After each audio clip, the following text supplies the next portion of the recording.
Hello friends, welcome to my channel Akash Radiance Classes. I Akash Gaurav. Today we will discuss about germination of seed.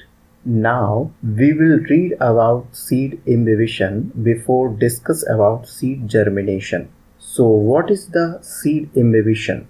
The uptake of water by dry seed is called imbibition. जब dry seed water को absorb करता है तो इस process को imbibition कहते हैं। यानी जो ड्राई सीड होता है वो वाटर को एब्जॉर्ब करता है, उसके बाद सीड स्वेल करता है। इस प्रोसेस को हम सीड इम्बिबिशन कहते हैं। Seed imbibition triggered the activation of various metabolic process such as synthesis of hydrolytic enzyme.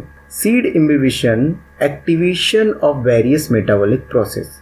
Seed imbibition में क्या होता है, बहुत सी मेटाबॉलिक प्रोसेस होती हैं वो एक्टिवेट कर जाती हैं, जैसे सिंथेसिस ऑफ हाइड्रोलिटिक एंजाइम यानी हाइड्रोलिटिक एंजाइम का सिंथेसाइजेशन होना, which is resulted in hydrolysis of reserve food into simple available form for embryo uptake. जो रिजर्व फूड होता है उसका हाइड्रोलाइसिस होना, किसमें? सिंपल अवेलेबल फॉर्म, जिस सिंपल अवेलेबल फॉर्म को एम्ब्रियो अपटेक करता है। For non dormant seed germination start when a seed is provided with water as long as the temperature is appropriate. जो नॉन डोरमेंट सीड होता है यानी एक dormant seed होता है, इस डोरमेंट सीड की क्या प्रॉपर्टी होती है? डोरमेंट सीड फेवरेबल कंडीशन में भी जर्मिनेट नहीं करता है, बट हम बात कर रहे हैं नॉन डोरमेंट सीड की। नॉन डोरमेंट सीड केस में क्या होता है, germination start when a seed is provided with water. Germination कब स्टार्ट हो जाता है? जब सीड को वाटर प्रोवाइड किया जाता है और फेवरेबल एप्रोप्रिएट टेम्परेचर, तो जर्मिनेशन स्टार्ट हो जाता है। In case of non dormant seed, hydrated enzyme become active and the seed increase its metabolic activities to produce energy for the growth process। जो hydrated enzyme होते हैं, hydrated enzyme का मतलब क्या होता है? जब seed water content को absorb करता है तो उसमें कुछ metabolic activity चलती हैं जिनके process होने पर hydrolytic enzyme synthesization होता है। इसी hydrolytic enzyme को हाइड्रेटेड एंजाइम बोलते हैं। तो जब हाइड्रेटेड एंजाइम एक्टिव हो जाता है तो मेटाबॉलिक एक्टिविटीज सीड की इंक्रीज होने लगती है और क्या प्रोड्यूस करती है? एनर्जी, बहुत सारी एनर्जी प्रोड्यूस करती है। किसके लिए? ग्रोथ प्रोसेस के लिए। अब देखिए ये सीड है, ये जब ड्राई सीड होता है तब इसमें वाटर कंटेंट जब ये एब्जॉर्ब करता है तो ये हल्का सा स्वेल करता है। स्वेल क्यों करता है? क्योंकि इसमें रिस्पायरेशन एक्टिविटी चलती है और हाइड्रोलिटिक एंजाइम सिंथेसाइजेशन होता है, मेटाबॉलिक एक्टिविटी चलती है, जिसकी वजह से इसमें स्वेलिंग आ जाती है। उसके बाद ये देखिए रेडिकल इमर्जेंस होता है, प्लूमूल इमर्जेंस होता है और इसी को हम कहते हैं जर्मिनेशन, सीड जर्मिनेशन। ये देखिए सबसे पहले सीड में वाटर कंटेंट गया, उसके बाद सीड स्वेल किया, मेटाबॉलिक एक्टिविटी चली, सबसे पहले रेडिकल निकला, रेडिकल के बाद प्लूमूल। इसी प्रोसेस को हम क्या बोलते हैं? Seed germination. The first part of the seedling to emerge from the seed coat is the root, also called the radical. जो फर्स्ट पार्ट होता है सीडलिंग का, सीडलिंग क्या होता है? अब हम सीडलिंग देखेंगे। सीडलिंग किसके कहते हैं? सीडलिंग जो होता है वो रेडिकल और प्लूमूल दोनों से मिलकर बना होता है, यानी प्लूमूल और रेडिकल को ही हम सीडलिंग बोलेंगे। The first part of the seedling to emerge from the seed coat is the root. यानी सीड कोट से जो सबसे पहला पार्ट निकलता है सीडलिंग का, वो कौन सा पार्ट है? रूट है, यानी रेडिकल। जो कहाँ से निकलता है? रेडिकल से बनता है। The emergence of the root is typically used as the first indication that a seed is viable.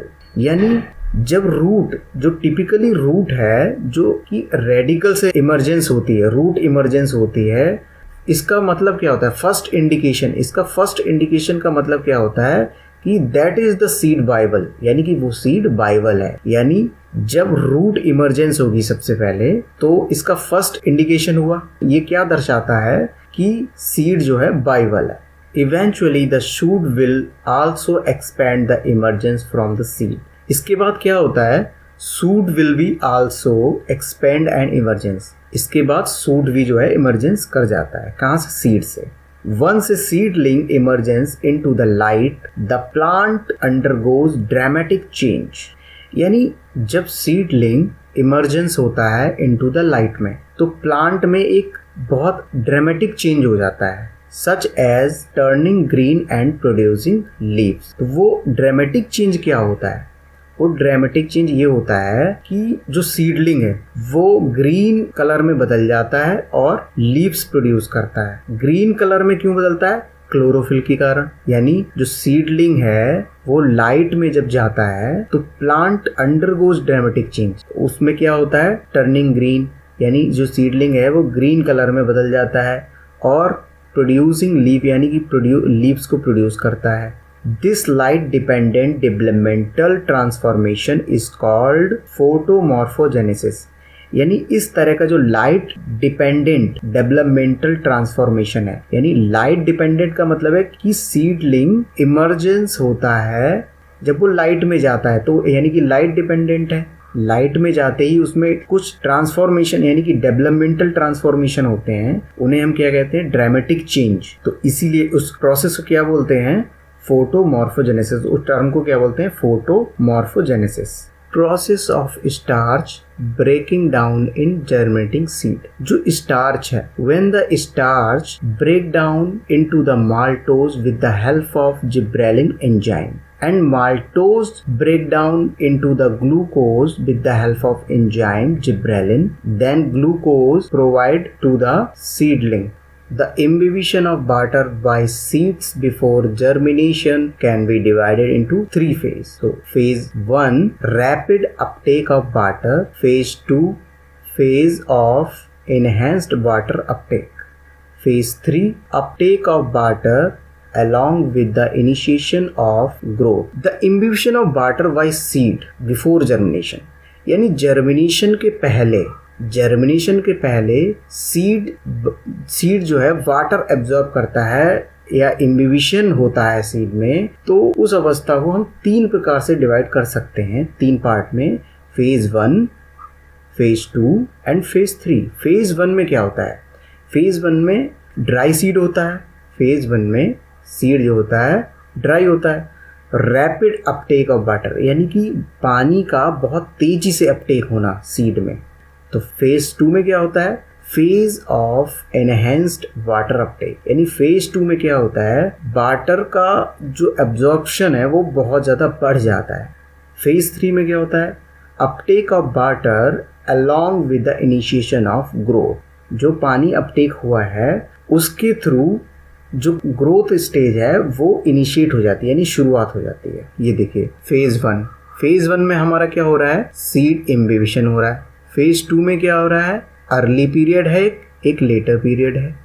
तो फेज 2 में अर्ली पीरियड में क्या हो रहा है, activation of respiration, ATP synthesis, imbibitional swelling.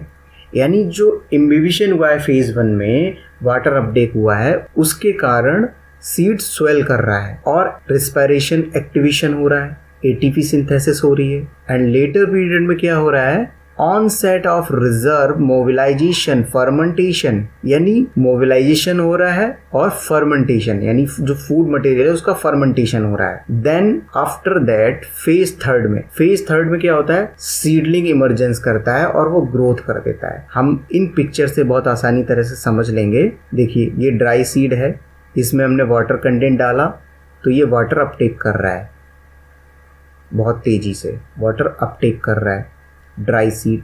Then after 9 hour seed swell करने लगा, हल्का हल्का स्वेल कर रहा है। Then after 15 hour seedling emergence कर रहा है। सीडलिंग में सबसे पहले फर्स्ट स्टेज क्या होती है, रेडिकल इमर्जन करता है। उसके बाद 24 घंटे बाद क्या होता है, जो सीडलिंग है वो इमरजेंस होने लगता है। उसके बाद सीडलिंग पूरी तरह से ग्रोथ कर लेता है जिसमें प्लूमूल और रेडिकल दोनों बाहर आ जाते हैं। Seed priming is based on the event of phase 2। Seed priming किसके बेस्ड पर है? फेज 2 के बेस्ड पर, in which controlled hydration resulting in dormancy breaking.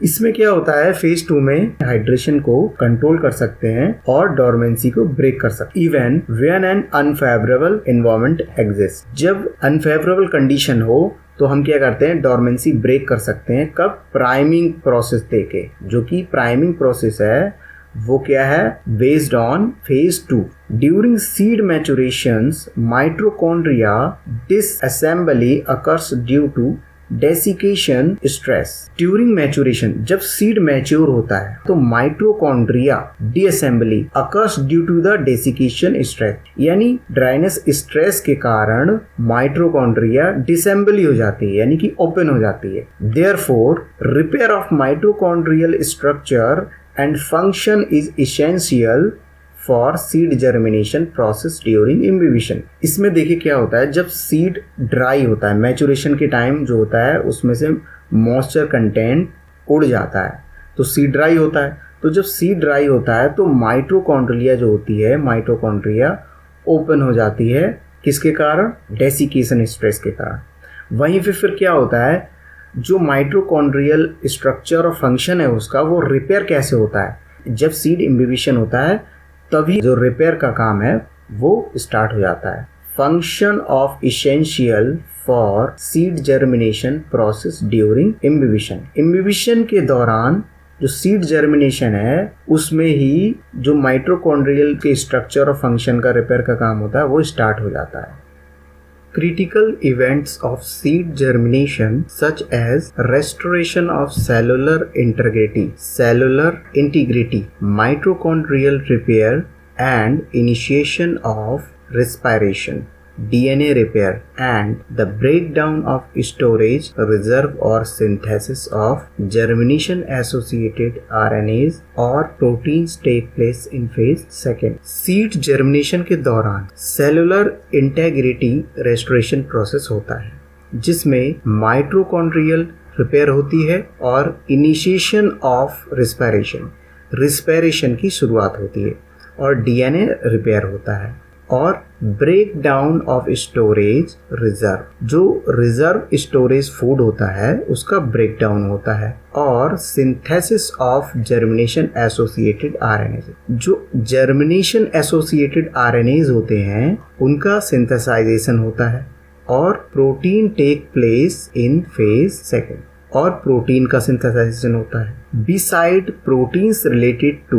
metabolic process, protein synthesis necessary for cell signaling and stress tolerance is also upregulated during the early phase 2। Protein related to metabolic process, metabolic process जो कि protein related होता है उसमें protein का सिंथेसाइजेशन होता है जो कि जरूरी है सेल सिग्नलिंग, सेल की सिग्नलिंग में एंड स्ट्रेस टॉलरेंस में। Stress tolerance up regulated during the early phase, stress tolerance जो होता है अप रेगुलेटेड होता है अर्ली फेज 2 के दौरान। Now we are moving to next slide.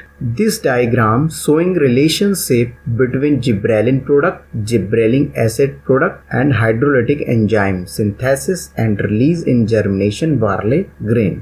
Gibberellic acid production by a coleoptile and scutellum. ये barley का सीड है, ये जो लेयर है एल्यूरोन लेयर है, ये स्कूटेलम है, ये रेडिकल है, ये कोलियोप्टाइल है, ये पेरिकार्पेस्ट है। After water absorption starchy endosperm gibberellic acid, जो ए वाला इमेज है, migrates into the aleurone layer where hydrolytic enzyme production is stimulated. These enzymes are released into the starchy endosperm where hydrolytic enzyme production is stimulated. जहाँ hydrolytic enzyme जो होता है वो production होके stimulated हो जाता है तो उसमें क्या होता है, enzyme are released into the starchy endosperm. उस समय एंजाइम जो है रिलीज हो जाता है किसमें, स्टार्ची एंडोस्पर्म में, where they serve to hydrolyze endosperm reserve producing solutes that can inhibit further enzyme production and function to nourish the growing embryo। जो एंजाइम है, जो हाइड्रोलाइटिक एंजाइम है वो एंडोस्पर्म में रिलीज हो जाता है, जिसके बाद एंडोस्पर्म डिग्रेड होने लगता है और एंजाइम प्रोडक्शन के बाद उसका फंक्शन जो है उसको नरिशमेंट प्रोवाइड कराता है ग्रोइंग एम्ब्रियो को। Now we will discuss about seed germination. The growth of a whole plant from seed is called as seed germination. The growth of whole plant, किसी बड़े वृक्ष की, पूरे पौधे की जो ग्रोथ है वो सीड से होना, यानी किसी सीड से एक पूरे प्लांट का बनना, उस प्रोसेस को क्या बोलते हैं? Seed germination. देखिए यहाँ पे मान लीजिए कोई सीड होगा, उस सीड से पूरे पौधे का निर्माण हो रहा है। ये देख, इस प्रोसेस को हम क्या कहते हैं?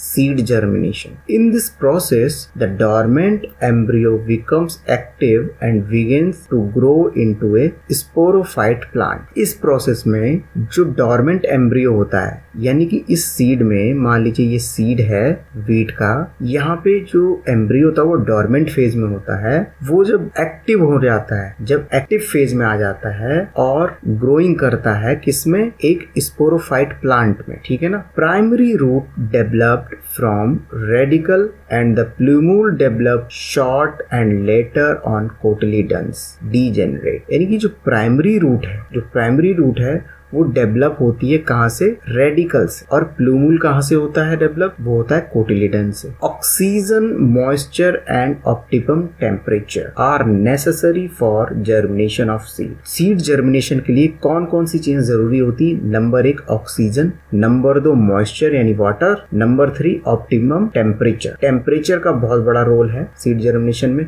उसी तरह मॉइस्चर का भी बहुत बड़ा रोल है, उसी तरह एरिएशन यानी ऑक्सीजन का बहुत बड़ा रोल है सीड जर्मिनेशन में। Before germination the seed generally undergoes A dormant period. Germination से पहले मान लीजिए कोई सीड है और वो अभी जर्मिनेट नहीं किया है, ये जर्मिनेट नहीं किया है, तो जनरली डॉर्मेंट पीरियड में होता है। जब इसमें वाटर कंटेंट जाता है और ये अपटेक करता है वाटर कंटेंट को, फिर सॉइल होता है, मेटाबॉलिक एक्टिविटी चलती है, एम्ब्रियो को नरिशमेंट प्रोवाइड होता है, फूड मिलता है और एम्ब्रियो जो है ग्रो करके रेडिकल में डेवलप हो जाता है, वो रेडिकल सीडलिंग में बदलता है। इस प्रोसेस को हम क्या बोलते हैं? Seed germination. In some seed, germination is not possible even after getting all favorable condition because the seed is dormant। यानी कुछ कंडीशन में, कुछ सीड में क्या होता है? germination is not possible even after getting all favorable condition। यानी कि सारी फेवरेबल कंडीशन में क्या है? ऑक्सीजन भी है,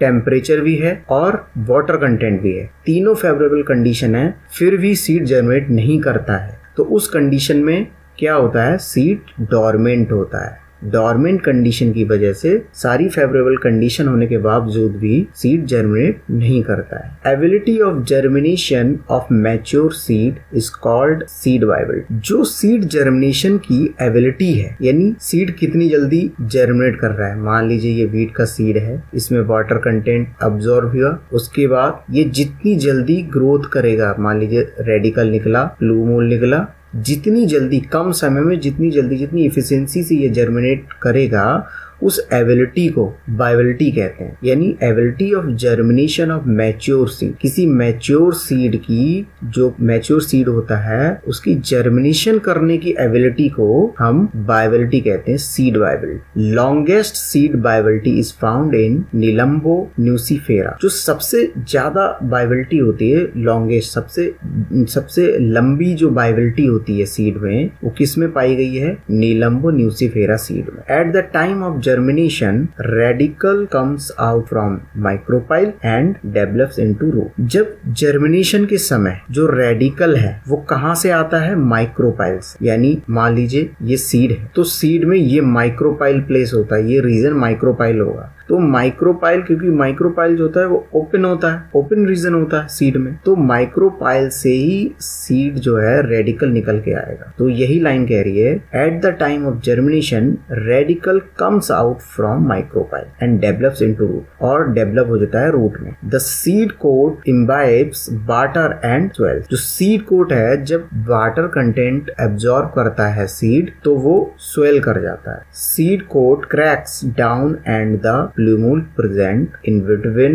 कोटलीडन्स come out and develops into shoot system. Seed coat crack होता है, उसके बाद प्लूम्यूल जो प्रेजेंट होता है उसमें इन बिटवीन कोटलीडन्स, कोटलीडन के बीच में। देखिए अब मैं यहाँ पे इमेज में दिखा रहा हूँ, ये कोटलीडन है, मान लीजिए ये कोटलीडन है, इसके बीच में प्लूम्यूल प्रेजेंट होता है, ये comes out and develops in the shoot, ये बाहर निकलता है और डेवलप होता है एक बड़े शूट में। Now we will discuss monocot and dicot. Monocot और डाइकोट क्या होता है? देखिए इस इमेज को हम देख के क्या कह सकते हैं, इसमें जो लीफ निकल रही है केवल सिंगल लीफ है। Mono means single, cot means cotyledon, the seed of which typically contain only one embryonic leaf और कोटिलिडन्स। जो मोनोकोट सीड होते हैं उनमें केवल एक ही एम्ब्रियोनिक लीफ होती है, यानी एक कोटिलिडन होता है केवल। Flower part are present in multiples of 3। जो फ्लावर पार्ट होते हैं वो मल्टीपल 3 प्रेजेंट होते हैं। मोनोकोट आर हर्वेसियस, मोनोकोट जितने भी होते हैं वो मोर देन वेजिटेटिवली होते हैं और हर्वेसियस होते हैं। Pollen tube contain a single pore, जो पॉलन ट्यूब होती है वो उसमें सिंगल पोर होता है, single pollen tube. Long narrow leaf and parallel veins, इसमें एक तो लॉन्ग नैरो लीफ होती है। लॉन्ग नैरो लीफ का मतलब ये देखिए, ये लीफ है एकदम लॉन्ग नैरो होती है, और इसमें जो वेन्स होती है इनकी वो पैरेलल होती है। ऐसी मान लीजिए ये मैं अगर लीफ बना रहा हूँ, ये लॉन्ग नैरो लीफ बन गई, और जो वेन्स इनकी वो पैरेलल होती है इनके, ऐसे ऐसे इस तरह से पैरेलल होती, लीफ के पैरेलल। इनकी रूट फाइब्रस होती है, फाइब्रस टाइप की होती है। स्कैटर्ड वस्कुलर बंडल होता है इनमें। नाउ डाइकोट, डाई मतलब 2, कॉट मतलब कोटलीडन। हम यहाँ पे देख सकते हैं कि एक तो कोटलीडन ये है एंड अदर सेकंड ये है, बीच में ये प्लूम्यूल आ रहा है। तो यहाँ पे हम देख सकते हैं एक कोटलीडन ये और एक ये। मोनोकोट के केस में ऐसा नहीं है, मोनोकोट के केस में केवल सिंगल कोटलीडन है, यहाँ पे 2 हैं, इसीलिए हम इसको बोलते हैं dicot. The seed has 2 embryonic leaves और कोटलीडन्स। अच्छा, कोटलीडन्स को एम्ब्रियोनिक लीफ भी बोलते हैं क्योंकि ये कोटलीडन्स होते हैं वो ऑलरेडी सीड में उपस्थित रहते हैं, इनको हम एम्ब्रियोनिक लीफ भी बोलते हैं। The flower part are present multiples of 4 और 5। डाइकोट में जो फ्लावर पार्ट होते हैं वो मल्टीपल्स 4 और 5 टाइप के होते हैं। Dicots are both woody as well as herbaceous. Dicots जो होते हैं वो बोथ टाइप के होते हैं, वुडी और हर्वेसियस, बट मोनोकोट हर्वेसियस होते हैं। पॉलन ग्रेन हैव 3 और मोर पोर्स। पॉलन ग्रेन, इनका जो डाइकोट में जो पॉलन ग्रेन होते हैं उसमें 3 से अधिक पोर्स होते हैं। हर्वेसियस का मतलब क्या होता है? हर्वेसियस का मतलब कि जिसकी जो स्टेम होती है इसमें बुडी नहीं होता है, मतलब ये बुडी नहीं होती, लकड़ी नहीं होती है इनकी स्टेम में, और रूट फाइब्रस नहीं होती है, बहुत ज्यादा फाइब्रस नहीं होती है, इसमें वाटर कंटेंट ज्यादा होता है। Broad leaf and network of veins, यानी इनमें जो लीफ होती है वो ब्रॉड होती है। ब्रॉड का मतलब इस तरह से, और जो वेन्स होती है वो नेटवर्क टाइप की होती है। नेटवर्क मतलब ये इससे जुड़ा है, ये इससे जुड़ा है, ये इससे जुड़ा है, ये इससे जुड़ा है, ऐसे ये इससे जुड़ा है, ये इससे, ये वेन्स इससे जुड़ी है, ऐसे नेटवर्क टाइप का कनेक्शन होता है इनमें इस तरह से। बट मोनोकोट के केस में ऐसा नहीं है। मोनोकोट के केस में इस तरह से पैरेलल होती है वेन्स। जैसे अगर हम पैडी या व्हीट की लीफ उठा के देख लें तो उसमें पैरेलल वेन्स होती हैं। इसकी रूट टैप रूट टाइप की होती है। रिंग्ड वस्कुलर बंडल होता है, वस्कुलर बंडल रिंग टाइप का होता है। Remaining content will be discuss in next part 2. Thanks for watching this session. Thank you.